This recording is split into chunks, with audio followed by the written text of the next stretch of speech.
So hello and WhatsApp guys, क्या हाल है आपके। मेरा नाम है निखिल और आप देख रहे हैं हमारा यूट्यूब चैनल एनसीईआरटी विथ निक। तो दोस्तों, आज मैं आपके लिए लेकर आ गया हूँ क्लास 12 की हिस्ट्री बुक का सेकंड चैप्टर, जिसका नाम है राजा, किसान और नगर।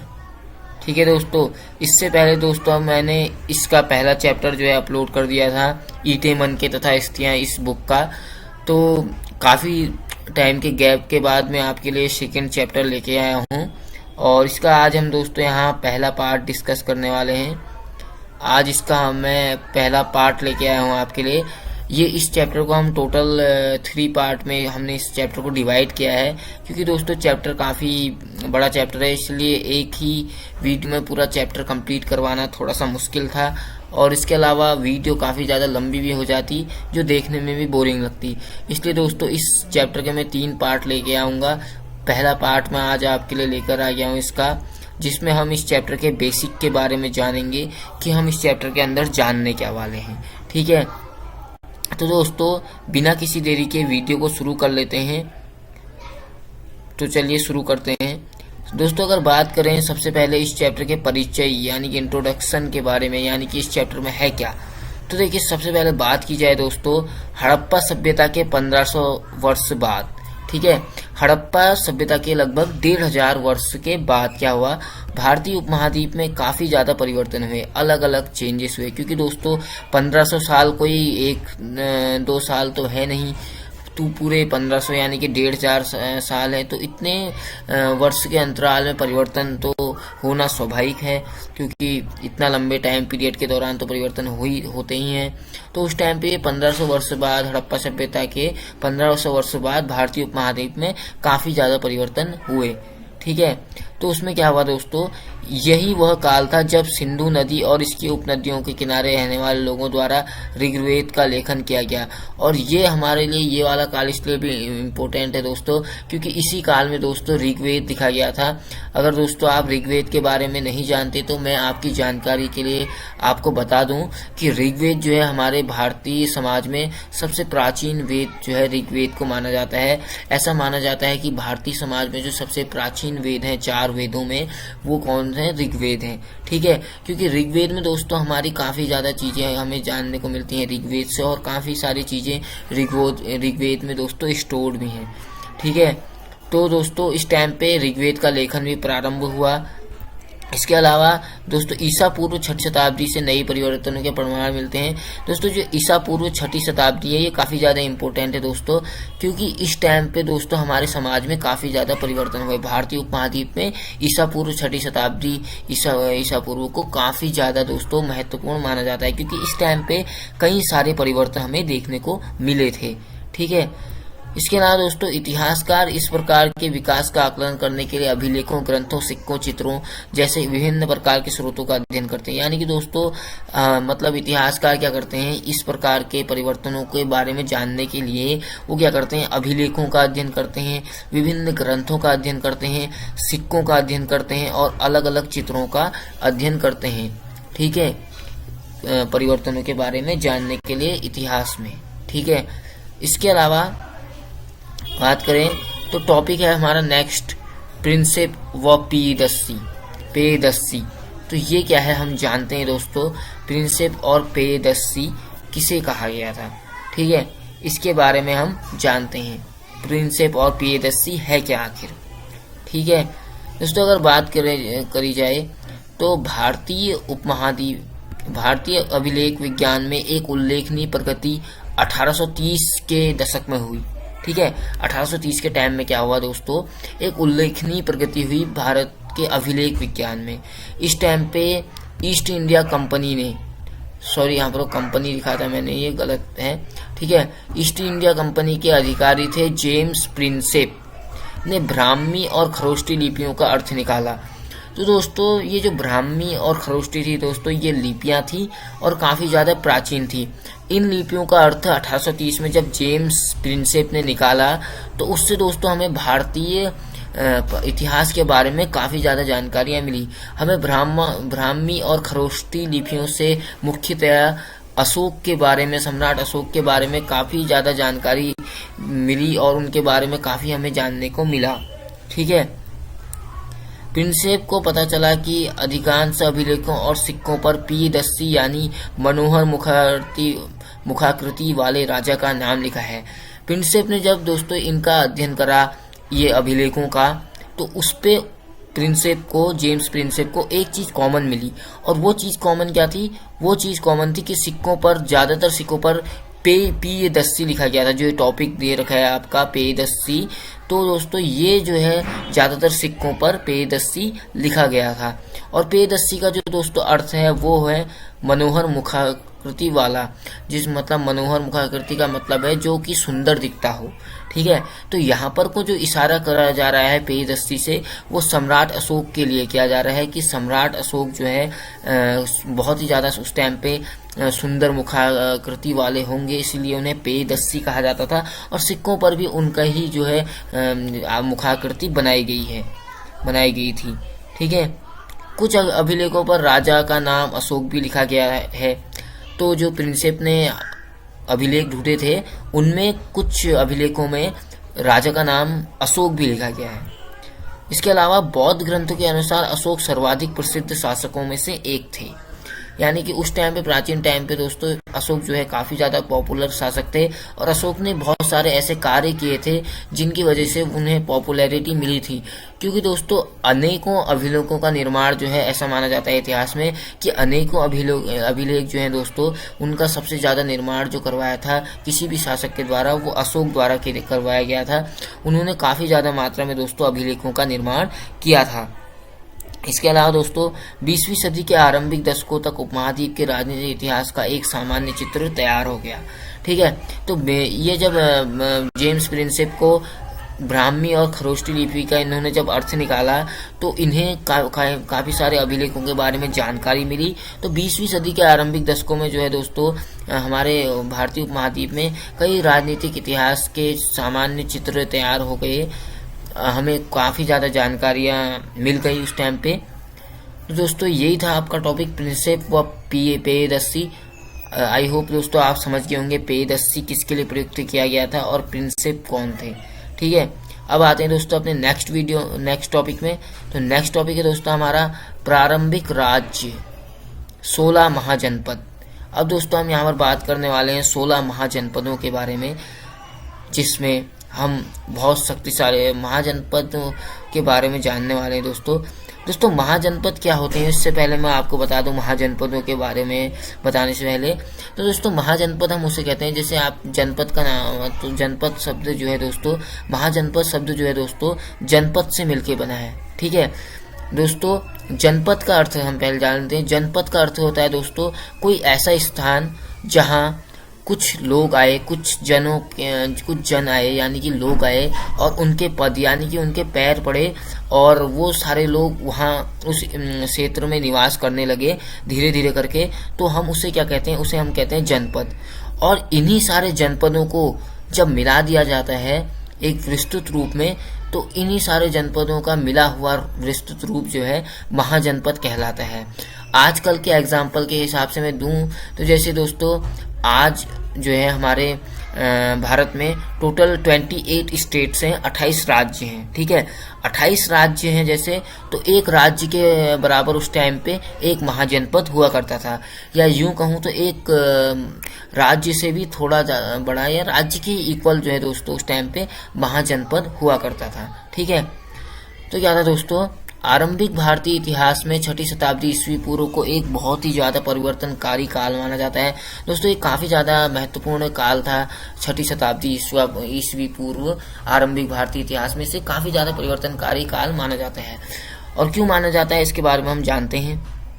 सबसे पहले तो दोस्तों इस काल में क्या हुआ, आरंभिक राज्यों नगरों का विकास हुआ। ठीक है, लोहे का दोस्तों इस काल में बहुत ही ज्यादा यूज किया जाने लगा, धीरे धीरे करके लोहे का जो है प्रयोग ज्यादा लोगों द्वारा किया जाने लगा। सिक्कों का भी बहुत ज्यादा विकास हुआ इस टाइम पे, अनेक शासकों ने अलग अलग प्रकार के सिक्के इस टाइम पे जारी किए। इसके अलावा इसी काल में दोस्तों बौद्ध तथा जैन सहित विभिन्न जो दार्शनिक विचारधाराएं थी जो काफी ज्यादा पॉपुलर हुई थी, उनका भी दोस्तों इसी काल में विकास हुआ था। इसके अलावा बौद्ध और जैन धर्म आचार्य के आरंभिक ग्रंथों में महाजनपद नाम 16 राज्यों का उल्लेख मिलता है। यानी कि दोस्तों महाजनपद का तात्पर्य यही है, 16 राज्य, ये राज्यों के इक्वल माने जाते हैं। ठीक है, महाजनपद। ठीक है, इसके अलावा अंग, मगध, काशी, वत्स, वज्जी, कौशल, अवंती, मल्ल, पांचाल, चेदी, कुरु, मत्स्य, कंबोज, सुरसेन, अस्मक, गांधार, ये दोस्तों 16 महाजनपदों के नाम हैं।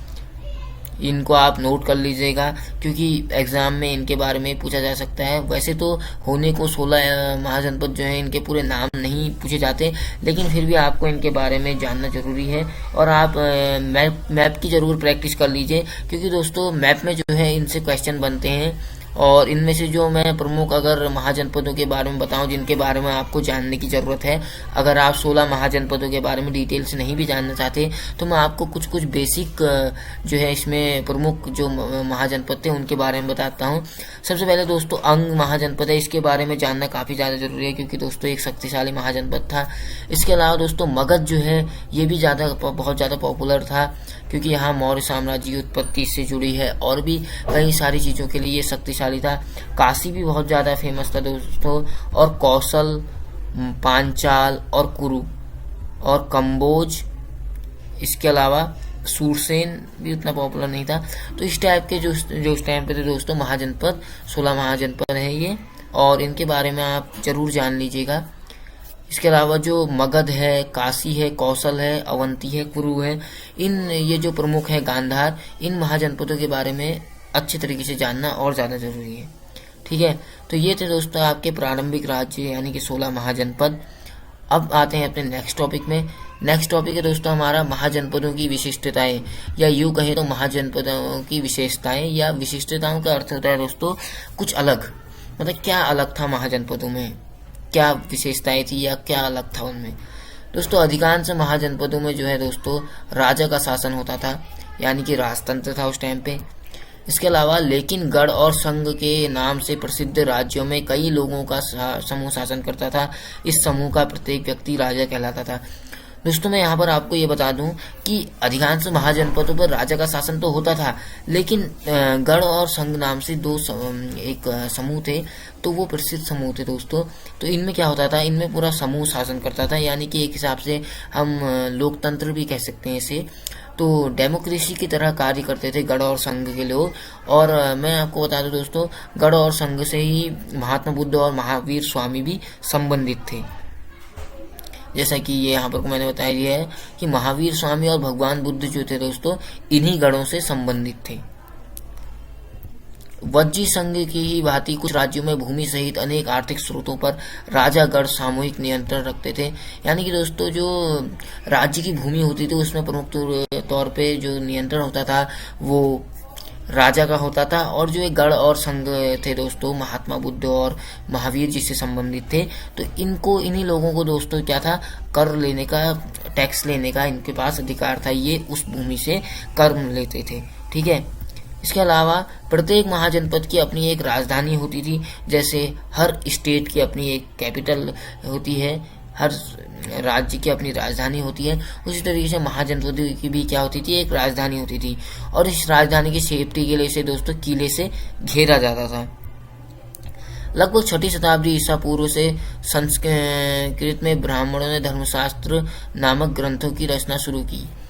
तो मतलब ब्राह्मणों ने धर्मशास्त्र की रचना उस टाइम पे शुरू कर दी थी 6वीं शताब्दी ईस्वी पूर्व में, जिसमें उन्होंने अपने आप को सर्वश्रेष्ठ बताया था और बाकी जातियों में समाज को विभक्त कर दिया था और अपनी जो पोजीशन रखी थी वो सबसे ज्यादा ऊपर रखी थी और जो शूद्र वर्ण था उसे सबसे नीचे रखा गया था। अब है हमारा दोस्तों नेक्स्ट टॉपिक है दोस्तों 16 महाजनपदों में प्रथम मगध। तो दोस्तों जैसा कि मैंने आपको बताया अभी 16 महाजनपदों के बारे में और उनके नाम भी, तो उनमें सबसे पहले हम सबसे पॉपुलर महाजनपद के बारे में जानते हैं, मगध के बारे में। दोस्तों आपके इस पूरे मतलब बुक में पूरे 16 महाजनपदों के बारे में तो डिटेल में कुछ दिया नहीं है। इसमें से कुछ ही महाजनपद है, जैसे मगध है, इसके बारे में ही कुछ जानकारी दी है। आपके सिलेबस में बस इतना ही है। और बाकी जो अगर आप डिटेल में उसके बारे में जानना चाहते हैं महाजनपदों के बारे में तो आप जान सकते हैं, आपकी वो इच्छा है। वरना आपके सिलेबस में बेसिक 16 महाजनपदों के नाम और बेसिक मगध जो भी प्रमुख महाजनपद हैं उनके बारे में ही दिया गया है। तो मगध के बारे में जान लेते हैं दोस्तों। तो मगध जो है दोस्तों 6ठी शताब्दी ईस्वी पूर्व में मगध जो है आधुनिक बिहार सबसे शक्तिशाली महाजनपद बन गया था। यानी कि दोस्तों मगध जो महाजनपद था वो बिहार में स्थित था। इसमें आधुनिक इतिहासकार मगध के इतने शक्तिशाली होने के कई कारण बताते हैं। उन कारणों में सबसे पहले जो है कि मगध क्षेत्र जो है दोस्तों खेती की उपज खासतौर पर यहाँ अच्छी होती थी। और दोस्तों जिस क्षेत्र में उत्पादन होता है वहाँ जो है प्रॉफिट भी होता है। अगर उस टाइम पे मगध में खेती अच्छी होती थी तो जाहिर है कि वहाँ जो है प्रॉफिट भी वो अच्छा कमाते होंगे, इसलिए वो जो महाजनपद मगध महाजनपद है वो पॉपुलर हो गया, शक्तिशाली हो गया। इसके अलावा दूसरा कारण यह था कि मगध में लोहे की खदानें मौजूद थी। आधुनिक झारखंड में भी आसानी से उपलब्ध थी ये, जिससे उपकरण और हथियार बनाना सरल होता था। क्योंकि लोहे की खदानें होने से क्या होता है दोस्तों, लोहे का हथियार बनाने उस टाइम पे पॉपुलर हो गए थे। और युद्ध में क्योंकि दोस्तों काफ़ी ज़्यादा मात्रा में हथियार चाहिए होते थे, तो हथियार की जब आवश्यकता पड़ती थी तो उसके लिए लोहे की भी आवश्यकता थी। तो मगध में जो है दोस्तों काफ़ी मात्रा में लोहे की खदानें मौजूद थी, जिससे ये हथियार अपने लिए खुद भी बना लिया करते थे और जो अन्य महाजनपद हैं उनको भी दोस्तों ये लोहा सेल किया करते थे। ठीक है। और तीसरा दोस्तों इसके अलावा जंगली क्षेत्रों में हाथी उपलब्ध थे यहाँ। और हाथी आपको बताइए दोस्तों कि प्राचीन समय में किस तरीके से युद्धों में काम आते थे, जो सेना के महत्वपूर्ण अंग थे। साथ ही गंगा और इसकी उपनदियों से आवागमन सस्ता व सुलभ होता था। और गंगा नदी और उसकी उपनदियों से क्या होता था, यहाँ आवागमन का जो साधन थे वो जो है सस्ता और सुलभ होता था, क्योंकि गंगा नदी के किनारे के आसपास ही जो है दोस्तों मगध बसा था, इस कारण से। इसके अलावा दोस्तों लेखकों के अनुसार, ये के है वे थोड़ी सी मिस्टेक है। लेखकों के अनुसार दोस्तों बिंबिसार, अजातशत्रु, महापद्मनन जैसे प्रसिद्ध राजा अत्यंत महत्वाकांक्षी शासक थे। दोस्तों बिंबिसार, अजातशत्रु और महापद्मनन जैसे प्रसिद्ध राजाओं ने दोस्तों यहाँ मगध में शासन किया था। और इतने बड़े इतने शक्तिशाली शासकों के शासन करने की वजह से दोस्तों मगध जो था वो काफी ज्यादा शक्तिशाली बन गया था। प्रारंभ में राजगाह, आधुनिक बिहार में राजगीर प्राकृत नाम मगध की राजधानी थी। मतलब प्रारंभ में कहते हैं राजगाह, आधुनिक बिहार में राजगीर जो है दोस्तों मगध की राजधानी थी। और राजगाह का अर्थ है दोस्तों राजाओं का घर। इसके अलावा दोस्तों फिर बाद में क्या हुआ, बाद में चौथी शताब्दी ईस्वी पूर्व में मगध की राजधानी पाटलिपुत्र को बना दिया गया, जिसे हम आधुनिक पटना में कहते हैं। ठीक है। तो मगध की राजधानी किसे बना दिया गया, पाटलिपुत्र को, जिसे हम आधुनिक में पटना कहते हैं। तो ये था दोस्तों आपका टॉपिक 16 महाजनपदों में प्रथम मगध। अब आते हैं अपने दोस्तों नेक्स्ट टॉपिक में। नेक्स्ट टॉपिक दोस्तों एक आरंभिक साम्राज्य। अब कौन से साम्राज्य के बारे में बात कर रहे हैं जानते हैं। मगध के विकास के साथ साथ दोस्तों मौर्य साम्राज्य का उदय भी हुआ। तो यहाँ पर कोई एक आरंभिक साम्राज्य से सीधा सीधा इशारा है मौर्य साम्राज्य के बारे में। ठीक है। तो मगध के विकास के साथ साथ मौर्य साम्राज्य का विकास भी हुआ। मौर्य साम्राज्य के संस्थापक जो थे दोस्तों उनका नाम था चंद्रगुप्त मौर्य, और उन्होंने लगभग 321 ईस्वी पूर्व में का शासन तक किया। और पश्चिमोत्तर में उनका शासन अफगानिस्तान और बलूचिस्तान तक फैला था। यानी कि एक बहुत बड़े साम्राज्य की उन्होंने नींव डाली थी। ठीक है। इसके अलावा उनके पौत्र अशोक ने, जिन्हें आरंभिक भारत का सर्वप्रसिद्ध शासक माना जा सकता है, कलिंग आधुनिक उड़ीसा पर विजय प्राप्त की। यानी कि दोस्तों अशोक भी जो है दोस्तों चंद्रगुप्त मौर्य का पौत्र था और एक बहुत ही ज्यादा महान शासक था। भारत का सर्वप्रसिद्ध शासकों में अशोक को गिना जाता है और टॉप पे रखा जाता है। आधुनिक उड़ीसा में इन्होंने एक कलिंग युद्ध हुआ था 261 ईस्वी पूर्व में। तो इस युद्ध में इन्होंने विजय प्राप्त की थी और उसके बाद इन्होंने उदार भावना भी अपना ली थी। और इस युद्ध में दोस्तों बहुत ही ज्यादा जन और धन की हानि हुई थी। इसके अलावा मौर्य वंश के बारे में कुछ जानकारी के स्रोतों के बारे में जान लेते हैं। जानकारी हमें कैसे मिलती है। सबसे पहले दोस्तों मौर्य साम्राज्य की जो मूर्ति कला थी वो काफी ज्यादा उन्नत थी और मूर्ति कला से हमें दोस्तों मौर्य साम्राज्य के बारे में काफी कुछ जानने को मिलता है। इसके अलावा यूनानी राजदूत मेगास्थनीज द्वारा लिखित इंडिका पुस्तक चाणक्य, इंडिका पुस्तक जो है दोस्तों काफी ज्यादा पॉपुलर है। मौर्य साम्राज्य के बारे में इंडिका पुस्तक से हमें काफी ज्यादा जानने को मिलता है। और ये इंडिका पुस्तक जो है दोस्तों मेगास्थनीज द्वारा लिखी गई थी, जो कि एक यूनानी राजदूत थे। ठीक है। और इसके अलावा चाणक्य की अर्थशास्त्र से भी हमें पूरी जानकारी मिलती है मौर्य साम्राज्य के बारे में, क्योंकि दोस्तों चंद्रगुप्त मौर्य के गुरु जो थे वो चाणक्य थे, और इस पूरे मौर्य साम्राज्य की नींव जो है चाणक्य ने ही डाली थी। वही असली मायने में इस साम्राज्य के संस्थापक थे। ठीक है। इसके अलावा दोस्तों बौद्ध तथा जैन धर्म ग्रंथों से भी हमें मौर्य साम्राज्य के बारे में जानकारी मिलती है। अशोक के अभिलेख भी दोस्तों हमारे लिए महत्वपूर्ण है मौर्य साम्राज्य की जानकारी के लिए, क्योंकि अशोक ने कई अभिलेखों का निर्माण किया था, बहुत सारे अभिलेखों का, और जिससे दोस्तों हमें उनके साम्राज्य के बारे में बहुत कुछ जानने को मिला। ठीक है। तो ये था दोस्तों आपका टॉपिक, एक आरंभिक साम्राज्य। अब आते हैं अपने नेक्स्ट टॉपिक में। नेक्स्ट टॉपिक है दोस्तों हमारा साम्राज्य का प्रशासन, यानी कि दोस्तों साम्राज्य में प्रशासन किस तरीके से किया जाता था। अगर बात की जाए दोस्तों प्रशासन की, तो मौर्य साम्राज्य में प्रशासन के 5 प्रमुख राजनीतिक केंद्र थे, जिसमें सबसे पहले राजधानी पाटलिपुत्र और 4 प्रांतीय केंद्र मौजूद थे। उन 4 प्रांतीय केंद्रों में शामिल थे तक्षशिला, उज्जैनी, तोसली और सुवर्णगिरी। दोस्तों ये 5 प्रमुख केंद्र थे साम्राज्य का प्रशासन करने के लिए मौर्य साम्राज्य में। इन सब का उल्लेख दोस्तों अशोक के अभिलेखों में हमें मिला है, और अशोक ने अपने अभिलेखों में इन सारे प्रांतीय केंद्रों का उल्लेख किया है। ठीक है। यह अभिलेख आधुनिक पाकिस्तान के पश्चिमोत्तर सीमा प्रांत से लेकर आंध्र प्रदेश, उड़ीसा और उत्तराखंड तक हर स्थान पर एक जैसे संकीर्ण संदेश उत्कीर्ण किए गए थे। यानी कि दोस्तों बहुत बड़ी एरिया में आधुनिक पाकिस्तान से पश्चिमोत्तर सीमा प्रांत से लेके आंध्र प्रदेश, उड़ीसा, उत्तराखंड तक का दोस्तों इतने विस्तृत क्षेत्र में इन्हें गुदवाया गया था। इसके अलावा दोस्तों इन केंद्रों का चयन बड़े ध्यान से किया जाता था, यानी कि दोस्तों जो साम्राज्य का प्रशासन था उसे करने के लिए केंद्रों को चूज करना काफ़ी ज़्यादा महत्वपूर्ण था, और इन केंद्रों को चूज करने के लिए काफ़ी ज़्यादा ध्यान दिया जाता था। इसके अलावा दोस्तों तक्षशिला और उज्जैनी दोनों लंबी दूरी वाले महत्वपूर्ण व्यापार मार्ग पर स्थित थे, जबकि जो सुवर्णगिरी था वो जो है कर्नाटक में एक सोने की खदान के लिए बहुत ज़्यादा उपयोगी था। ठीक है। सुवर्णगिरी का अर्थ था दोस्तों सोने का पहाड़। ठीक है। तो यही था बस दोस्तों हमारे इस टॉपिक में साम्राज्य के प्रशासन में। अब आते हैं हम अपने नेक्स्ट टॉपिक में। तो नेक्स्ट टॉपिक है दोस्तों हमारा, नेक्स्ट टॉपिक नहीं है दोस्तों हमारा, सॉरी, ये साम्राज्य के प्रशासन के बारे में ही हम कंटिन्यू जानेंगे। इतना कुछ हमने जान लिया। तो अगर बात करें दोस्तों साम्राज्य के संचालन के लिए भूमि और नदियों दोनों मार्गों से आवागमन होता था। ठीक है दोस्तों। इसके अलावा दोस्तों राजधानी से प्रांतों तक जाने में कई सप्ताह या महीनों का समय लगता होगा।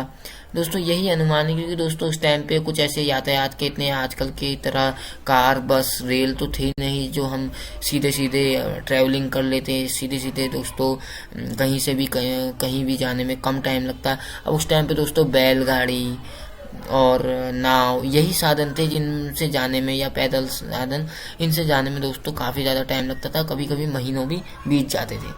ठीक है। मेगास्थनी से सैनिक गतिविधियों के संचालन के लिए एक समिति और 6 उप समितियों का उल्लेख किया है, यानी कि साम्राज्य के प्रशासन में ये समितियां और उप समितियां भी बहुत ज़्यादा महत्वपूर्ण थी। ठीक है। तो इन समितियों में से दोस्तों एक का काम होता था नौसेना का संचालन, यानी कि एक नौसेना का संचालन करती थी एक समिति, और दूसरी क्या करती थी, दूसरी यातायात और खान पान का संचालन करती थी। तीसरी समिति क्या करती थी, तीसरी समिति का काम था पैदल सैनिकों का संचालन करना, और चौथी समिति का जो कार्य था वो था अश्वारोहियों के लिए थी, और 5वीं समिति का कार्य था दोस्तों स्थारोहियों, तथा 6ठी का काम था दोस्तों हाथियों का संचालन। तो हर समिति का दोस्तों अपने अलग अलग कार्य थे, और इस तरीके से साम्राज्य में प्रशासन बहुत ही कुशल तौर तरीके से होता था। इसके अलावा अशोक ने अपने साम्राज्य को अखंड बनाए रखने का प्रयास किया। ऐसा उन्होंने धम्म के प्रचार द्वारा भी किया। दोस्तों धम्म एक अशोक की नीति थी, जिसका अर्थ था साधुता। धम्म का अर्थ था दोस्तों साधुता का पालन करना, अच्छे कर्म करना।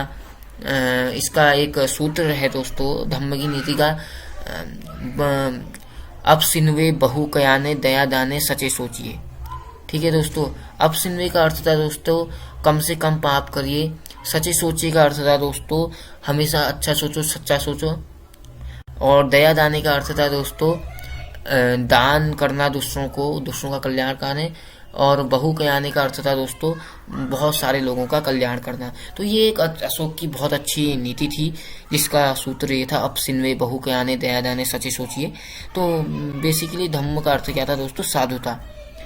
तो यही था दोस्तों। अब आते हैं अपने नेक्स्ट टॉपिक में। नेक्स्ट टॉपिक है दोस्तों हमारा, मौर्य साम्राज्य कितना महत्वपूर्ण था, इतना पॉपुलर साम्राज्य था दोस्तों। तो ये क्यों महत्वपूर्ण था और कितना महत्वपूर्ण था दोस्तों, जानते हैं।